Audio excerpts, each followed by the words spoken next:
Duncan, Yes. we are coming to the end of the year. The reviews are starting to slow just a little bit. Just a little bit. Thank God, Dave. We're starting to put a little bit of work into our end of year lists. I see the segue. I didn't see it. It's so obvious now. It's just like, you master, you. Yeah, not my first time. We still had a couple of things left to do on our list for 2022, though. Yeah, unfinished business, Dave. Yes. Or B-snatch, as the kids call it. I don't know if the kids call it that, One of those we've been talking about for months, actually. When I think about it, it's been a long time, and never got around to kind of organising it. But I said to Duncan last week, I was like, we need to do this. If there's anything we need to do before the end of this year, this interview is it. Yeah. If not now, when, Dave? When? Well, that's the question, Duncan. So yeah, it's an absolute pleasure to welcome Mark Norgate of UK band Dawnwalker. Welcome along, Mark. How are you doing, sir? Thank you so much for having me. I'm doing good, thank you. Nice one. We've been chatting about you for a long time, for months and months. Nice words, Dave. You always have to quantify that. Yeah, we've been talking about you for months. This is a Scottish accent. It's harsh. Yeah. It's not going to be that kind of interview, is it? We've been talking about you for months. Sorry, sir. I would have been genuinely broken had you not come on here after us talking about you for so long. Year ruined. Yeah. Also, Dave. It's difficult to work out when Dave is telling the truth and when he's trying to name drop. Like that. Listen, I've got some people that could come on the show and chat to us. Ever heard of Dawnwalker? And I'm like, I have. And he's like, well, maybe he'll come on then. And I'm like, oh really? Well, maybe he should then. Maybe he will. And here you are. So he lived up to his end of the bargain. You lived up to yours. Yeah. And I'm not entirely sure what my function is here, other than to pad time. Genuinely, but well, no, it's a pleasure. Thanks for having me on, guys. I appreciate it. Yeah.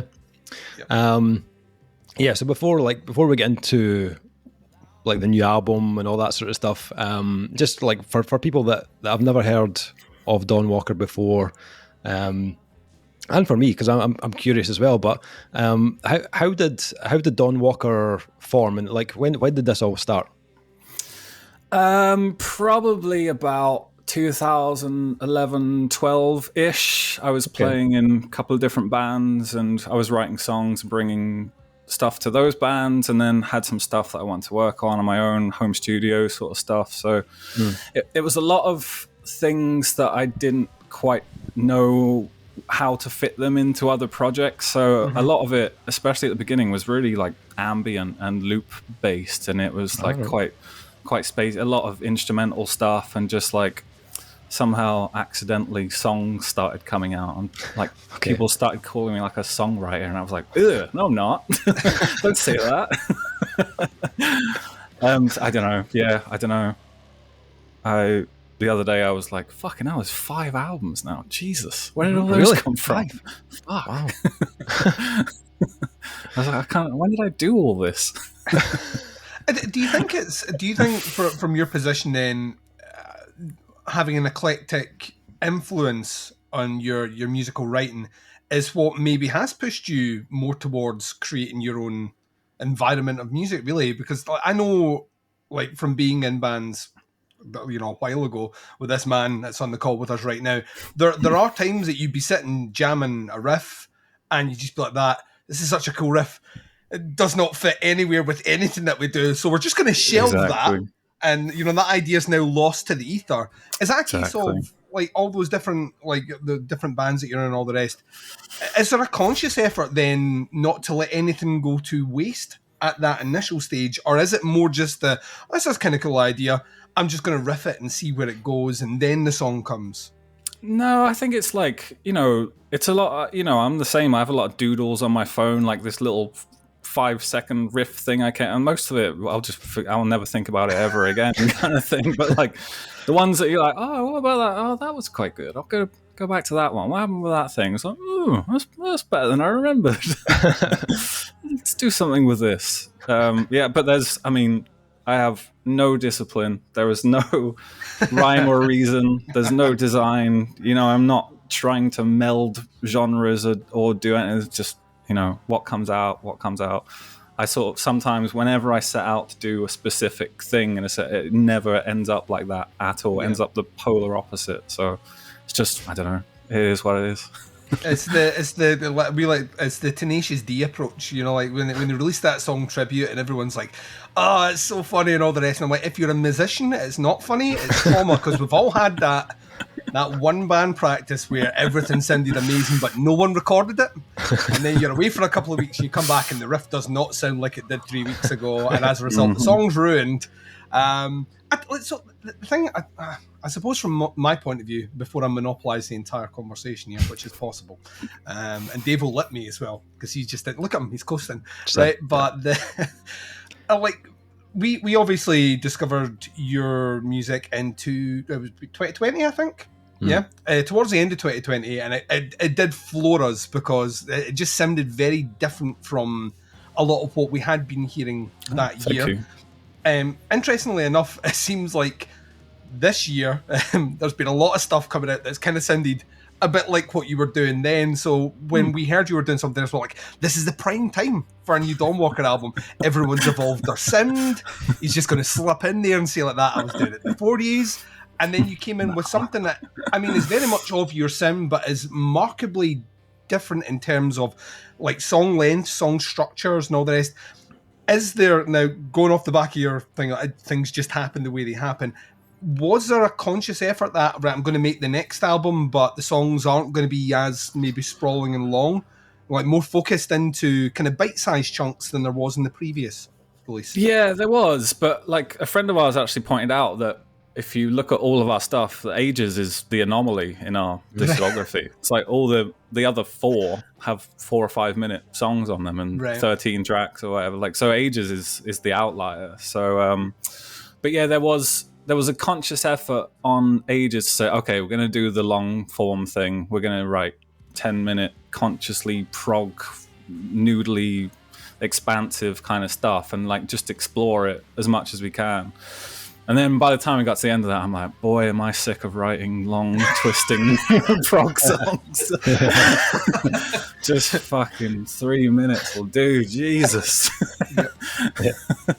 So yeah, and it was just, everything about this one was different. It was written in a very different situation, and I just did what I felt at the time, really.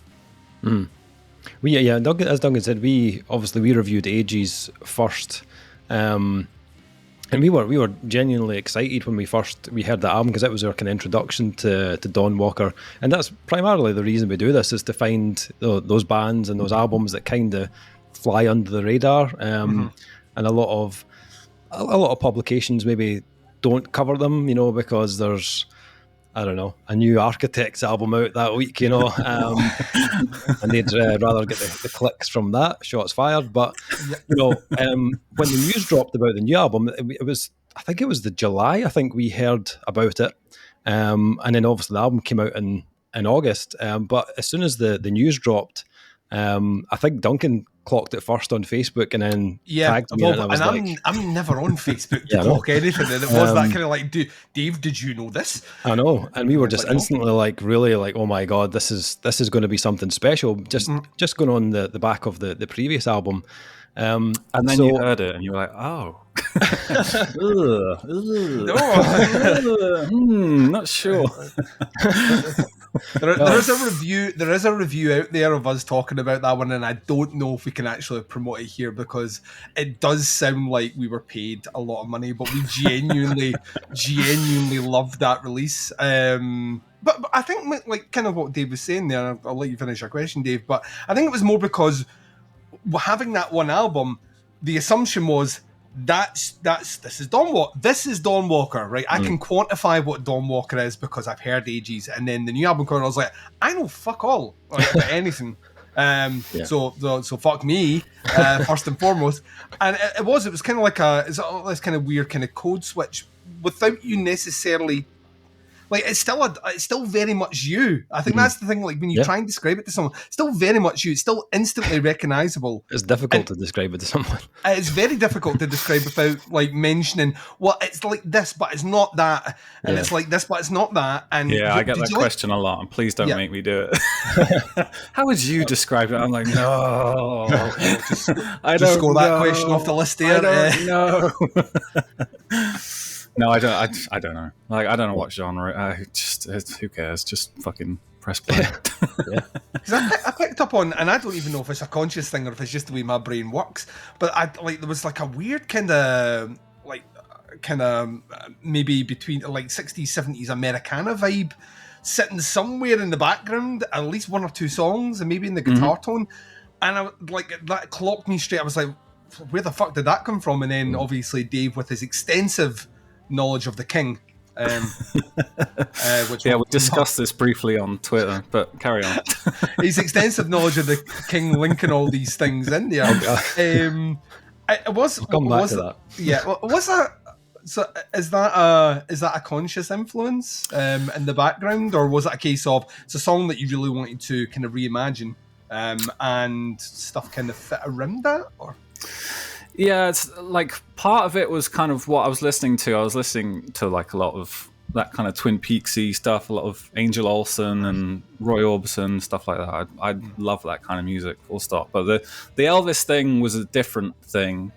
The song House of Sand 2 on the album, I was writing that song and like that lyric, House of Sand, slowly crumbling, and I was like, man, House of Sand must have been used to death. It's like a very well-worn metaphor, you know? So I'm like typing into the streaming, so how many people have got songs or albums called House of Sand? I was like, oh, Elvis, what the fuck? And I listened to it and I heard the lyrics and they were like really similar to the song that I was writing. And I was like, how can this be? Right. And so literally I'd never heard the song before. In the space of the next hour or two, I recorded a wobbly, detuned cover of it, and then that was it. It was just like, okay, that's on the album now. It fits so well though. Like it sounds different to the rest of the album, but it fits on the album as well at the same time. It's really cool. I really enjoyed that track. Your interpretation of it was really good. Oh, thank you. That cheers. Twin Peaksy thing you mentioned as well. If you listen to a Twin Peaks soundtrack, the music is all over the place, but it's always connected with that kind of fluidic, dreamlike quality of the guitars. Definitely. And I think that's what you can hear all the different directions you go in the new album. All are grounded solely in that kind of that idea of that kind of dreamlike aspect, which I think is just. I mean, I wish more people were doing it, but then if everyone was doing it wouldn't stand out. So I think it's great. I will shut up and let Dave ask questions, but I literally have been sitting thinking about like what do you ask this guy? The big one for me is like, so you're essentially like primarily driving the force of what you're doing just now as an artist, and like we said, we luckily clocked it. We would have found out eventually, but we clocked it on Facebook. I suppose a lot of people, when they listen to albums that are available on streaming sites and whatnot, the assumption is there's a big machine behind this guy doing all the work and pushing it out. How much of what we get in terms of press and all the rest is actually kind of driven by yourself? Then is it a case of are you managing a lot in that aspect as well, or are you? Yeah, like when I started, like, because it kind of started as a side project solo, so I've kind of like always sort of manned the ship, and it was actually, I think sometimes people tend to think like, oh, Control Freak wants to do everything himself, but like I think it's like all the guys that play in the band are all in 2 or 3 other bands. So like it was actually quite an attractive proposition for them that they didn't have to do like the band admin and they didn't have to organize the shit and do the. I was like, I'm going to do all of that. You just learn the shit and turn up on the right day and we're good. Yeah. So yeah, I'm like, I'm band dad and I just do it in the way that I see fit at the time as best as I know how to do it. So. I was going to say the band is quite interesting in that it's a kind of collective of musicians. Does that change on each album? Is there actual changes to the lineup on each album, or is it primarily the same? Yeah, no, it's been basically a different band on every album. There's like three of us, myself, Dane, who's the bassist and second vocalist, and then Matteo plays guitar. Like the three of us are kind of like the core of it now, and that's been unchanged for 3 or 4 years, something like that. And then everything else is just like what we can achieve at the time, who's around, who's busy on another project, who's having kids, who, you know, it's like, do we need an 8-piece band on this album or a 3-piece band? It comes and goes. I don't know. There's no rhyme or reason to it. It's like, today we need a flute. I see. Okay. And in terms of like the writing of the songs, is that all done by yourself, or do you have other guys feed into it? Yeah, it is. And it's like, it's because, you know, again, like Dane is also known as Sacred Sun. You might know them. Britain's most controversial black metal band. Very talented songwriter. Matteo plays in a band called Novir. Really good songwriter. It's just like, but for me, it's this slightly hermetically sealed thing where I want to do it in a quiet room and like just so you can get that continuous cohesive vibe between all the songs. I kind of like have to do it in this obsessive sort of quiet way that you can't really do in a rehearsal room with 3 or 4 people chipping in ideas. So it's just like, you know, kind of think of them as concept records in a way, and it sort of only really works when it has one author, and like that for better and worse as well. Like that means that all my strengths and weaknesses come to bear on everything. I suppose the biggest downside of that is potential writer's block then.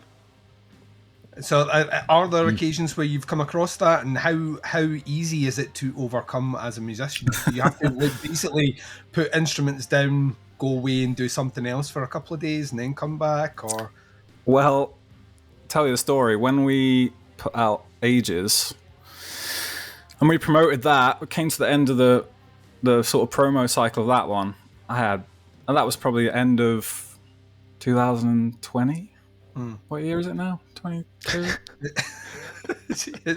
Yeah. So like December 2020, we were finishing up Ages. I had nothing. I had no new songs on the go. And then House of Sand basically was written in the next 6 months. And it came out I was sat there one day like, shit, I guess that's me done then. Got no more songs. I'm washed up. Time to call it a day. And then like House of Sand was by far the fastest thing we've ever. It just came out. Wow. I was just like, where the fuck did this come from? But like almost a consequence of creating something so epic and sprawling in your previous one, maybe in some level gave you a jolt once you had that time.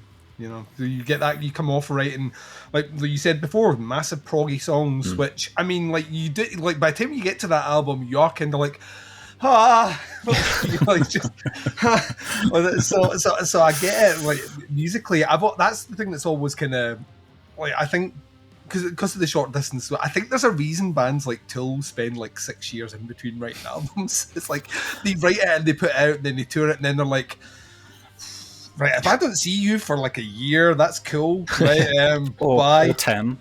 Yeah, like I'm just gonna go back to the vineyard. So yeah, but, like I'm a Tool apologist as much as the next guy, but fuck me, was that last album boring? 10 years for like it's just like. I said there's a diminishing return on that as well. I think there's a point where, as a fan, you anticipate something for greatness, and then when it goes beyond that point, it will almost never live up to that weight. Of course, we call that Chinese democracy syndrome. Like I think there almost across the board, there's always that one point where, like, if this album doesn't come out this year, then this better be the best fucking thing I've ever heard in my entire life. Otherwise, I've squandered 10 years waiting for it. And I think, and like music changes as well. That's the other thing. Like bands can update and they can grow and they can move. This is what I kind of think you've got like artists, like the ones that tend to primarily control what they do, what they record. I I think that's like a more honest vision that way in a lot of respects, because you are, like you say, you live or die by your choices on there, and like you only have to look at someone like Trent Reznor is a great example of that. Some of those albums that he's done, kind of post to Fragile, have been fucking great, and other ones he's flung together haven't been great. Where he's talked about, I spent 2 years writing this, and I'm listening to it going, that's not great. And then he did Year Zero. Which he was like that. Yeah, I was fucking around in the back of the bus with feedback loops, and it's one of the best things he's done in the last 20 years. And I think it's that weird point of you live or die by the ideas that you have. How do you cope with that then? Like, is there a point where, like, maybe halfway through writing an album, you're like, what if I'm sailing in the wrong direction here? Oh, dude, it's more that than not. Like I think that's one of the guiding principles of House of Sand was like no overthinking, no overworking. That's why the songs are kind of simpler and more direct. Like once I'd written them, like right, it's done. Let's go record it now. No overthinking, quick. Yeah. And like in the recording as well, it was like put up some mics, play it, 2 takes, done. Move on, like Ages, and that Ages isn't even the worst one for it, but like some of that, I just got into the weeds of like, I've been working on this for 3 years. It's never going to be finished. I don't know if it's good anymore. Fuck, what have I done? I think it's a thing that like a lot of artists have. Like that's a huge thing. The great analogy I always use is the story behind Sowing the Seeds of Love by Tears for Fears. And they talk about how they recorded the whole album and then they got to the end of it and they're like, no. Just fucking oh mate, it's so tempting every time. I'm tempted. If I had money, I would bin a lot more recordings. When they finish writing that song, though, you hear that just the process of that song. There's a reason that song in particular has so many fucking like weird instrument noises and trumpet sections and all the rest. And you listen to it and you hear it, and it's like it's a great song. I love it. Is it a year worth spending writing that song? I don't know. To him, it was. But I do feel like I don't think I've ever had that. I think there's always that probably shows I'm not a true artist. That I like got to the point where I'm like, I'm kind of like. No, that's a good thing. It's it's like David Lynch has this thing about like you don't need to suffer for art, and I think it's just such a fucking misconception that you have to stress over everything and be like for it to be any good or to have it. It's like that's bullshit. Like I'm so fucking happy with the ones that come out fully formed, and I don't have to fucking mess with them. I'm like, yes, good. Don't touch it in case I ruin anything. He's got maybe my favorite quote of a director ever in a Q&A where I think it's Denmark. The guy the interviewer says to him, so I've heard you say before that Eraserhead is your most religious movie. Do you care to explain that? And he's like, nope. No. That was literally it's always nope. You can always see it when the person gets up and like, in this film at this time code, there's a shot of somebody, and you can just see him like, oh fuck. Yep. Not going to explain it. Like, if that's what now. We do, that's what we see. Now. Act better. That's another one. He's like, do it again, but better. So yeah, like I suppose like and we were joking about this kind of off air. Like to me, you are such a unique sound in the UK that I would just assume, maybe this is the problem here, assuming things, but I would just assume, like if me and Dave like it, and me and Dave like meet up on a lot of albums, we also disagree on a lot of albums, but we can find common ground on your stuff here. Why do you think is it a case of your circumstances and whatnot, being a musician with musicians that are in other bands? Why do you think you're not bigger than we would assume you would be? Is that a question you've ever thought yourself, or do you not think about that and just concentrate more on the there's one very simple answer to that, which is you guys heard us in 2020, right? Yeah. That was the year that I learned how to promote shit properly. Okay. And all the years previous, I was just doing the classic Bandcamp musician thing of upload it, wait for the reviews to roll in. It's like, wait for the sales to. It's like, oh yeah, oh, you have to promote the thing. Oh, okay, all right. Yeah. Just waiting for the press to like be waiting outside my door. It's like you have to like. It's a lot of effort to, and it's it's the least fun bit, like slamming the emails, and I'm really bad at.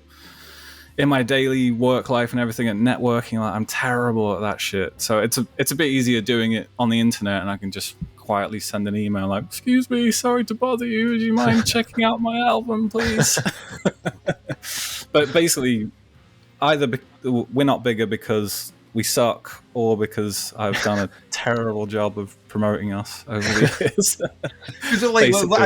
I don't know how many dream. I don't know how many. Like, I think I've lost count of how many dream tours I've had Dawnwalker on this year. Literally, I planned at least a 3-year touring schedule with other bands I've picked from like that. You know who'd be great with these guys? Dawnwalker. We get Dawnwalker on the bill. We get them out there and all the rest. Is touring a concern? Is that a like once again with that kind of fractured kind of band setup of musicians being in other bands? Is it really a kind of monumental effort to try and get a tour together to go out? Yeah, it's almost, especially post-pandemic now, it's near impossible. Like, we were trying to sort something out for next year, and it's just doesn't really look feasible at the minute. Like, because we aren't like a band with a continuous schedule and a consistent lineup and all this stuff. Like, add that to the fact that all these venues are closing and people are risk averse and they don't want to like, even small rooms like 150 people they're just like, oh, I don't know if we can keep doing these kind of small DIY shows and stuff. Like, we don't have promoting or advertising dollars behind us, so it's like we don't have that reach. So to book our own DIY stuff is more difficult than ever, and I wish we'd done it more sooner when we had a more realistic chance of doing it, but it's tough shit, innit? You actually you played a show in London just recently. How did that go?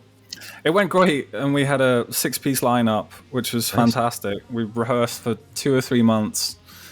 3 of the people we played with had never played with us before. One of them had never played a live show before. Wow. Rehearsals went amazing. Everything went well, and then like 3 days before the gig, I got like a terrible chest infection. So I was just like yelping pathetically through the entire set. But it was still good. It was like definitely one of our better shows for sure. Sold out gig at the Black Heart. So yeah, still a great night despite my sorry excuse for vocals. Always the same, isn't it? When you're building up to a particular moment or date and something always happens. It happens to me whenever I take time off work. I'm like physically fine up until about 30 minutes before the out of office email goes on, and then all of a sudden I feel like I'm getting a cold. It's when you stop, isn't it? Like, for me, like the run up to Christmas is my crazy time of year with work and all that shit. Then I get 2 weeks off, sit down, I'm just like, instant goblin mode. I think we're all the same. I think it's the same with the pandemic. I think we will all like locked ourselves away for ages. And like my immune system was pretty good before then. I think I've had the cold 20 times this year. It would never have got me before, but obviously just sealing myself away is what's caused it. So you're like, so the album's out. It's been out for a couple of months. Seemed to get more traction, certainly from kind of the social media side of things. I saw more reviews happening, which is great. And you'll obviously run into next year now, still kind of in that promoting wing of the album. What's the point? Once again, do you have a kind of, because it's you again, is it when I feel like I should pick up guitars and start writing again, or does that process actually ever stop for you? Is that a case of just when you get to a point where you're like, I think we now have enough material to go and record, that's when I'll do it? No, they're like, I'm quite bad at multitasking. So like when I have to put like my promo hat on and be the admin guy, and so I just can't write and work on it. It just doesn't fucking work. Like, I have to wait until, and it's funny actually when you guys asked me to do this. Like, it took me like 18 months to make House of Sand basically, and like basically a month ago I felt like I'd finally kind of put it away, and then you guys were like, "Will you come in and talk?" I was like, "Oh shit!" I'm just like, again. just close that door in my brain. No, it's good. No, I'm not complaining at all. So I'm still in that mode at the minute, with an eye to what we're doing next, what form that's going to take. But it's very embryonic right now. I did start doodling and I recorded a couple of little demos and stuff, but very early days. And I know that I do want to do something very different next time. So okay. There's a couple of wee things I just wanted to jump back on the album side of things. A couple of interesting things that were happening on the album. The first thing that we kind of mentioned it on the review, the little like audio clips that are kind of scattered throughout the album. It gave the release a very kind of like vintage, kind of old time feel. I was just curious where those came from. Were they recorded from something, or did you record them for the album? Well, I don't want the copyright holders to eject. No, there was a bit like people have asked me a few times, like, is it stuff we recorded? Is it samples, kind of thing? And it's both. The three tracks, The Master, Prisoner, and The Witness. Our friend Alistair Mitchell does, like, we wrote and recorded those specifically for the album. Right. And then between the tracks, there are those little clips from copyright-free sources. From things that have fallen out of copyright and are free to use. Because it reminded me, I can't remember what I said in the review, but it reminded me of, you get those kind of weird documentaries from like the 60s and 70s, and there was just like an air of that where I was like, because there's at least one of them where I was like, I fucking know this, and it was driving me up the wall. And I don't read press statements, which is a character flaw of my own. And I was chipping Dave, and I was like, "Is there any?" He's like, "No, there's no mention of anything." I'm like, "Well, that's not good enough, Dave. That's not good enough at all. That doesn't help my brain." No, they really, really work on it as well. Like Dave was saying, they give it a bit of character as well, and there is a really kind of earthy, organic feel to the album as well. I think the album artwork so complements, and to be honest, AGs did as well. I loved it. They like looking at it, you literally didn't know what it was going to sound like, and then you switched on, you were like, this is totally what it sounds like. Like just like weird druidic sort of like spacey endlessness, and so I think you've like nailed that down, which brings me to my question about the artwork. How involved are you with that? Do you pick an artist for that? Is that you? Did you like? Yeah, but like, what's that thing Mark E. Smith said? If it's me and your granny on bongos, it's The Fall.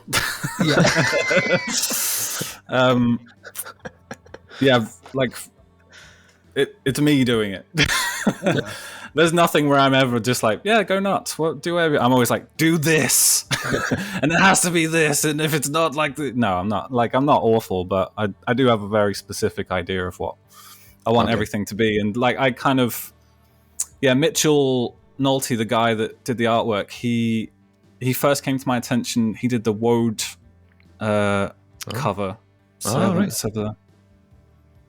gonna forget the name of that album now, but he did their first album cover. It's awesome. And then Dane used him for the Sacred Son cover for the last album, Foul Death of Ingerlond. And I was looking for a painter, and I searched high and low. I asked a couple of people that like fine artists who were like, yeah, sure, like I'll do it for 20 grand, no problem. I'm just like, cool. I will definitely get back to you about that.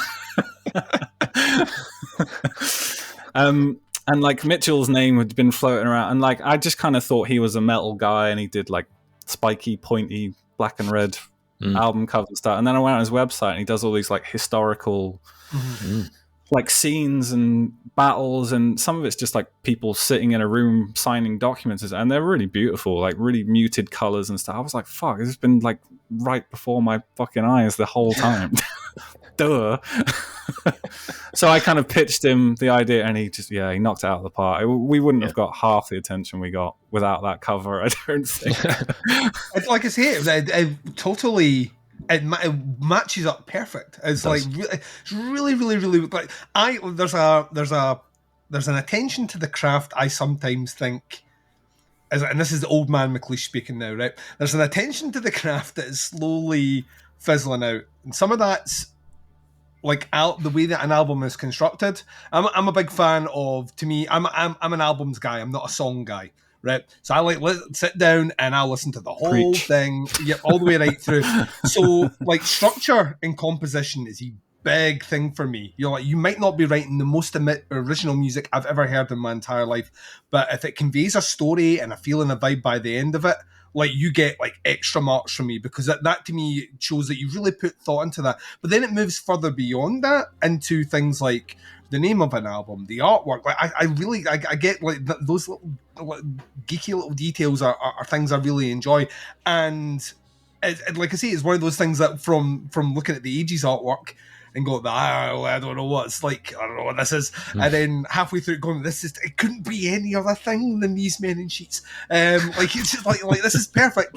And then moving into this one as well, like I say, how you kind of capture this kind of beautiful kind of countryside house, but there's kind of almost that idea of it's the kind of House of Sand thing as well, the kind of almost to follow the House of Usher, something kind of crumbling and decaying maybe behind the surface, but you can't quite see it. And then the more you look at it, and then the music in the background, I just thought it was like just so smart. Oh, thank you.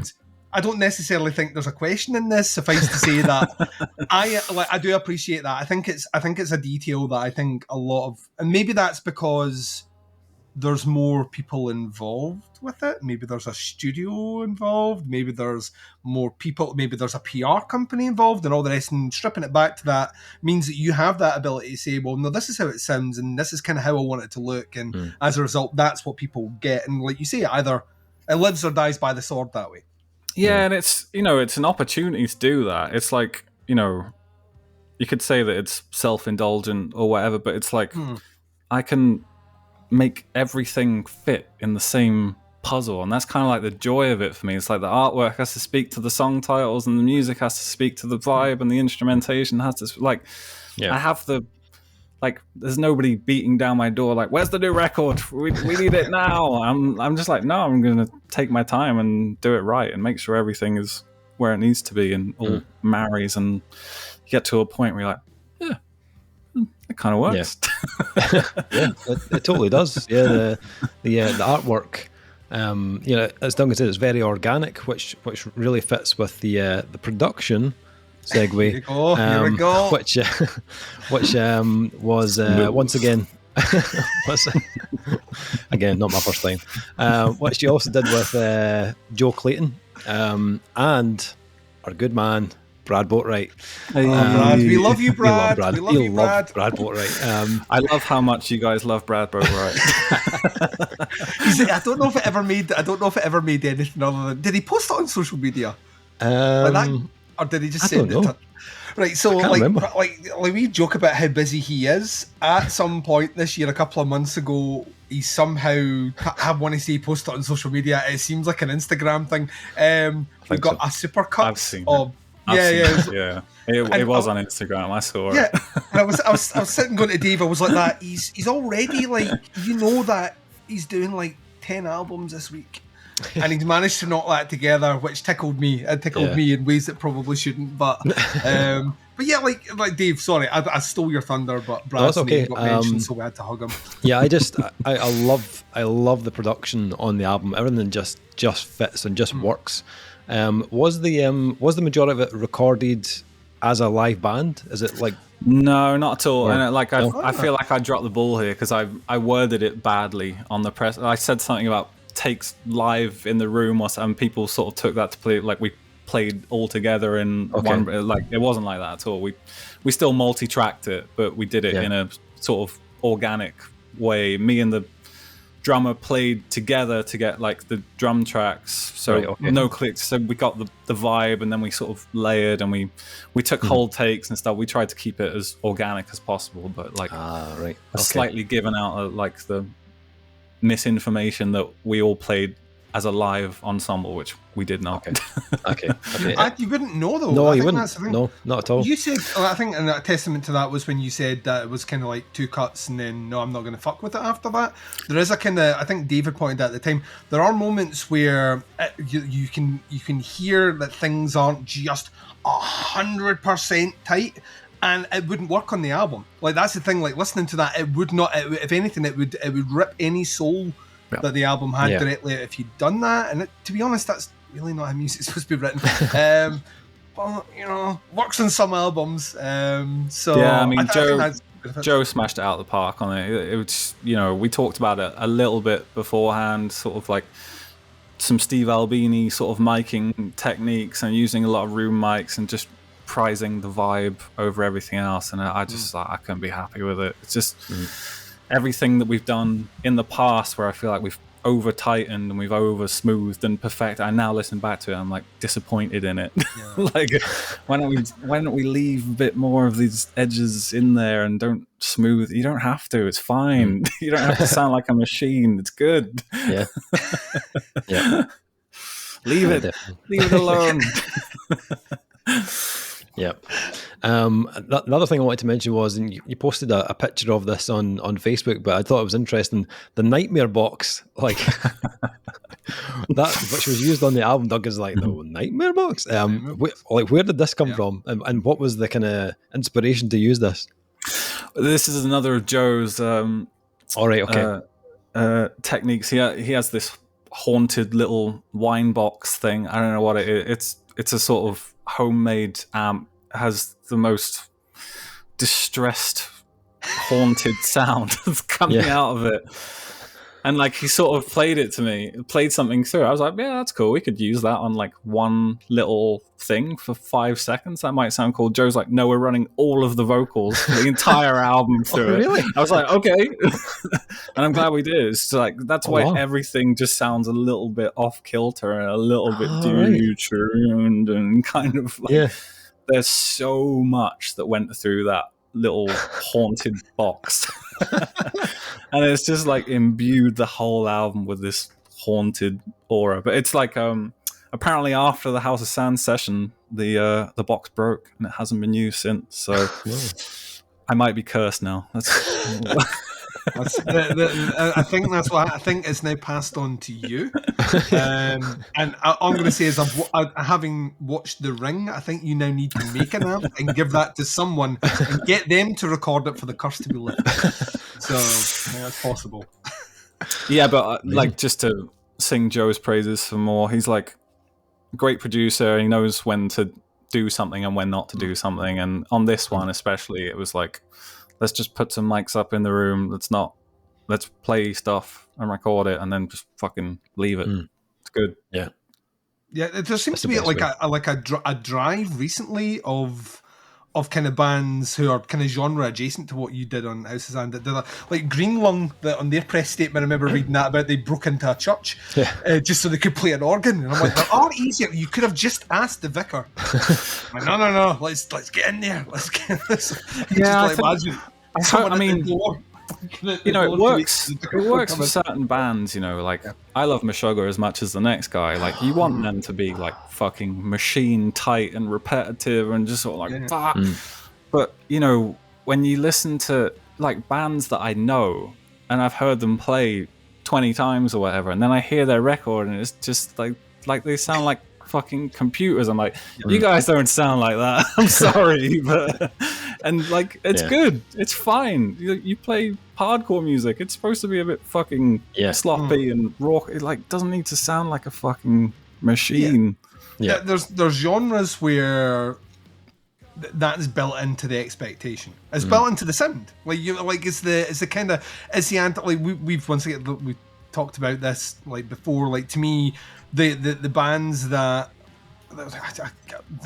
we're influenced by 90s hardcore bands, and then they go in and you hear it and you're like, I don't know if you are, because that's not what it sounds like. And you can hear the riffs are there, but nothing else is there at all because it's being quantized and on the beat and all the rest.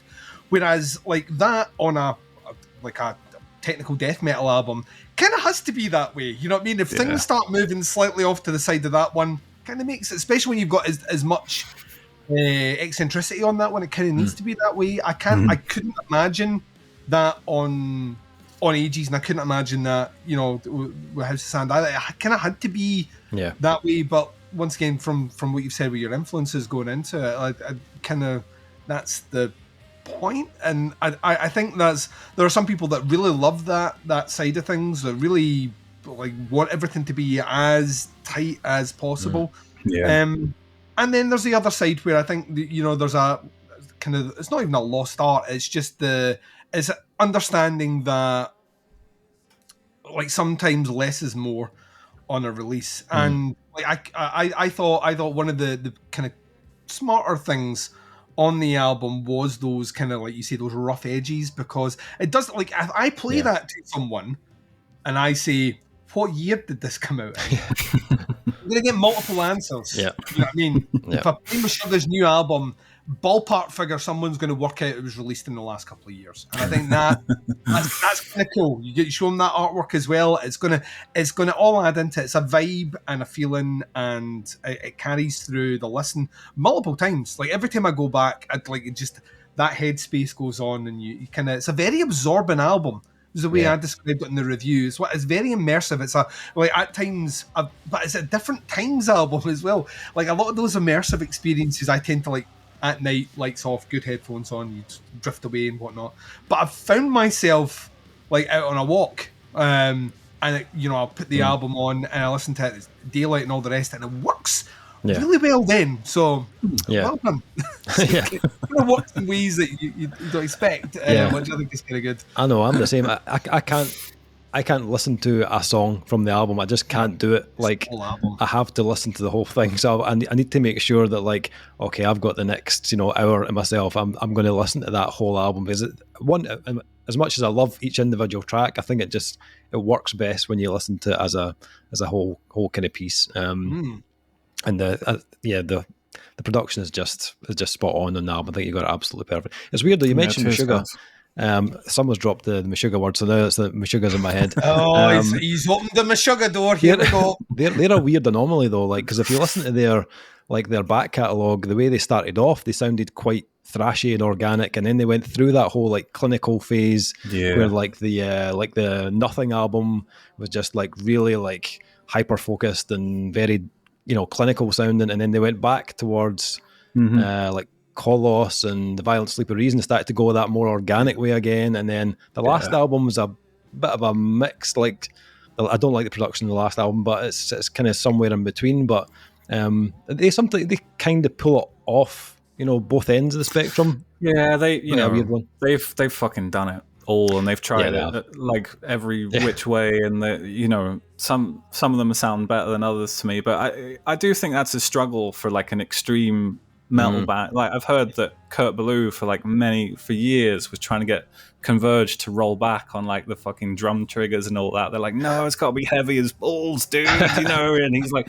it can be a little bit more organic. Like, no, must be Jane Doe all the time. yeah I know. And, he's a great producer, and he can do that if he wants to in his sleep, I'm sure. But but I'm sure he'd much rather have some ambience and some feeling in there.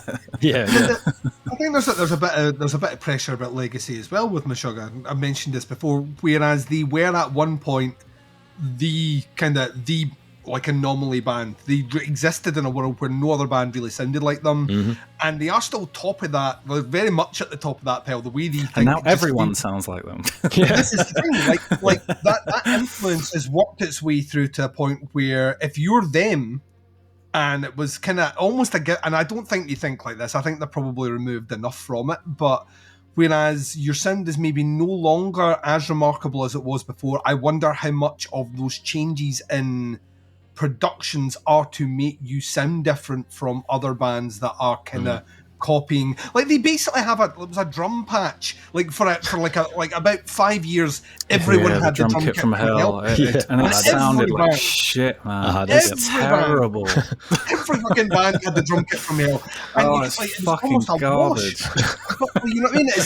See, when I first heard it though, I was obsessed with it. I was like, yes, I had it. Finally sound like almost like It's weird. It's like what you were get we that. Thinking? What were we thinking? I know. I think that's maybe a bit behind. Maybe I'm overthinking it, but I think it wouldn't surprise me if the rejection of that leads to a more organic production kind of post that being released, and then you get to a point where they're like, oh well, maybe we should. Or maybe they don't think like that. Maybe they are just like, who gives a fuck? I don't know. Like you see a lot of bands playing live with like amp sims and stuff now. There's no fucking amps on the stage. It's just like emptiness and like nothing's plugged into anything. And you're just like, how much of this? Like, I know, I love a pop theatrical show, but like if it's a band and it's like everything's being run through fucking Cubase in a back room somewhere, it's like, is this even metal anymore? Yeah, I know. It's the difference between. I think it's the difference between kind of almost event music as opposed to concert. Like, to me, like an event experience, like that's all the stuff that's in the background, and it's maybe two people on stage, but wait a second, where's the choir coming from? Like all these things that come in, and that to me, I treat those sorts of gigs very differently than I tend not to headbang at those ones. Whereas you've got the guys in the room and you can see everything, and it's like nothing tickles me, even though it probably embarrasses bands more than anything, than the band that clearly make a fuck up on stage, but they've been touring for 30 years. Like someone plays around, they're like, that's beautiful. I mean, I went to see 2 or 3 years back. I went to see Opeth. They fucked up one song so bad, dude. And you could see them all just like, oh no, like kind of looking around like, and like even Michael Ickfeld was like missing pedal hits and like changing sound halfway between a part, and just I'm like, fucking yeah, dude. It's like he's a human being. Fucking, he's allowed to make a mistake. Yeah. Be in the moment. We saw a band that I love at the moment. Well, I've loved them for ages. There's a Belgian band called Steak, and their vocalist on stage was having the worst. Like, I just wanted to go on stage and fix a microphone stand for him.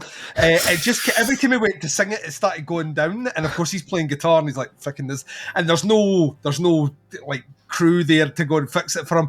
And eventually got to a point where, I shit you not, he was over like this, singing away down here. He's got a tall guy as well, but singing at this microphone because he couldn't stop playing what he was playing and he was in the moment. And I know it's kind of embarrassing for them, but for me, it kind of makes me feel like everyone's human. That kind of connects me in a way. It's a good thing. I probably shouldn't, but I do. I like those small details. I suppose like my next question to you is like, in terms of music, you obviously like you clearly from like stuff you mentioned, you've got a very eclectic listening base. You've got stuff that's dating back well back into like the 70s and stuff, and then right through to like modern contemporary technical metal as well. In terms of like music you're listening to on the regular now, are you? Because I know a lot of artists like that. Well, I have my 5 bands that I listen to that I've been listening to for the last 5-10 years. So I listen to them when they've got albums out. But out with that, I don't really have much of a kind of finger on the pulse of what's happening in modern metal. Are you that way inclined, or do you try and keep a kind of? We have to, because otherwise it would just be us talking about like the new Meshuggah album. But like, do you keep a touch? Because the UK music scene at the moment is fucking incredible across the board. How much of that are you listening to, or are you kind of more gripped with the bands that you know you like? I mean, I definitely try and I don't try and stay current or something like that, but like I just naturally am inquisitive and I want to know what's out there. I'm always looking for a new thing that I'll like. So, I actively seek stuff out. I buy records and stuff. Like, I don't so much keep up with like the metal scene necessarily because, like, how can I say this in a diplomatic way? I don't want to listen to like 20 bands that kind of sound the same, you know. Yeah. That's fair. Yeah. So it's like, okay, I've just been listening to Gorguts. I've had enough Nice. of death metal for now. I'm going to listen to some Angel Olsen for a while. Just, you know, give my ears a break for a bit. Yeah. So, and it, you know, just no accounting for taste. It's just last year or two, I've just been listening to really quiet music, like music that barely exists. That's like my thing right now. It's like, can you call this music? It almost exists. Yeah. Like it goes in waves. Like you know this yourself. Like what is, and that's kind of why I've enjoyed this year as much as I have. Like the trends that we used to see more common, like Dave's. I don't know how many genres Dave's called as being the year of this year. Quite a few. But you did kind of last year. You were on the money. Like last year, you were like, listen, if this, I'm calling this the year of. I'm sure it was last year was the year of death metal. And it was like there was an abundance of like really, really, really good death metals. In fact, like death metal albums, there just seemed to be a lot of death metal bands releasing albums last year. And the quality, I think, in a lot of respects, got better because of that. It felt like a lot of bands were coming into their own. Plus, there was a lot of bands that maybe spent that COVID time, actually focusing on the first release to get that the way they wanted to come out. Mm-hmm. But what I found this year is that we kind of almost went against that trend, and whereas you're getting like stuff that is very, very punishing and very, very heavy, I've been rewarded this year with bands that have released things that are much more in tune with ambience or vulnerability. Like quite a lot of albums this year just feel like really vulnerable. Like the band are like have laid everything on the wire. The King Woman album towards last year, I still listen to that album because it genuinely haunts me. I feel like when I finish listening to that, she's behind me whispering in my ear. Is that kind of intense? So I'll check it out, man. I don't know. It sounds good. Oh, King Woman, yeah. Dawnwalker and King Woman on a tour, right? I'll just say if she comes over with her band, you would be an excellent fit. It's kind of doomy. It's doom, but it's doom, but not like you know it. Okay, it's really it's very, very haunting, atmospheric, and very nice. like just her voice is naturally at a deeper resonance, and I think that's what kind of adds a. But like to swing it into something that makes sense in the way of a sense, and not just me rambling. In terms of those lack of trends, in that you're very much kind of like, well, I kind of want to go in the direction of the ambient stuff. You mentioned earlier on you're in the kind of initial phases of writing, and your new release would be, because I remember these things, very different. Is that the direction you're maybe starting to head? Is it maybe something more minimalist and ambient, or will there always be a kind of driving sense of discordant? Somewhere? I'll give you an example. When I sat down to write House of Sand, I thought I was going to write a synth album. So that's how that turned out. So, yes, I have some sort of vague idea of something that's a bit spacier, and it will probably end up being a fucking acid jazz out of fucking death metal. I don't fucking know. I don't know. Who the fuck knows? It's very early days. It could go anywhere. I love that though. I love the unpredictability of it. I keep threatening to make an album with no guitars, and like seeing the nervous looks on my bandmates' faces, like, oh, what are we gonna do? You make a synth album, I am there in the front row. It'll be shit, but I might give it a go. So in terms of like obviously like a kind of collective of different instruments that you're writing for, how many of those are ones you've picked up along the way? And from a musical background, what was the instrument that got you into music?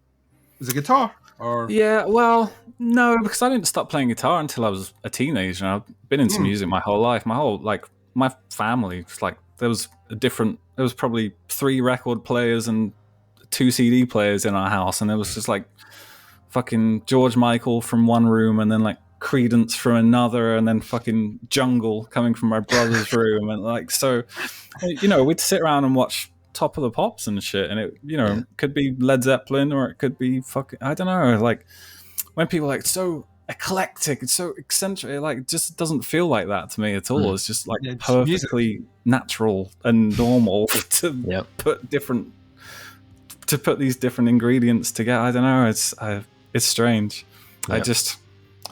It's all, if it's good. So was guitar your first instrument then? Like from a musical point of view, when you went to start learning music, guitar was the initial instrument you picked up? Seriously, yeah. I mean, playing keyboards and stuff at school and doing whatever. But yeah, properly was playing guitar as a teenager, listening to Metallica and Nirvana and shit, same as everyone else. Yeah. And is there any instrument you wouldn't have on an album? There's a lot. The only reason I wouldn't is because I wouldn't know. If you see bagpipes were terminating this call.